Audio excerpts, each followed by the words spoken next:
खदान पोलीस स्टेशनचे पोलीस निरीक्षक संजय सायरे यांच्यावर नागपुरात विनयभंगाचा गुन्हा दाखल करण्यात आला आहे। नागपुरातील नंदनवन पोलीस स्टेशनमध्ये हा गुन्हा दाखल करण्यात आला आहे। यूपीएससीचा अभ्यास करीत असलेल्या एका 22 वर्षीय तरुणीची छेडखानी केल्याचा ठपका पोलीस निरीक्षक संजय सायरे यांच्यावर ठेवण्यात आलाय। या प्रकरणामुळे अकोला पोलीस प्रशासनामध्ये एकच खळबळ उडाली।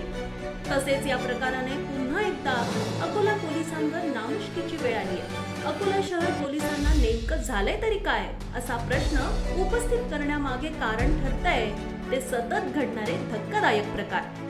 काही दिवसांपूर्वी शहरातील एका बड्या डॉक्टर विरुद्ध तक्रार देण्यासाठी गेलेल्या महिलेला अकोला पोलिसांनी तब्बल 4 दिवस तक्रार न घेता रात्री उशिरापर्यंत ताटकळत ठेवलं असा आरोप एका महिलेनं केला होता।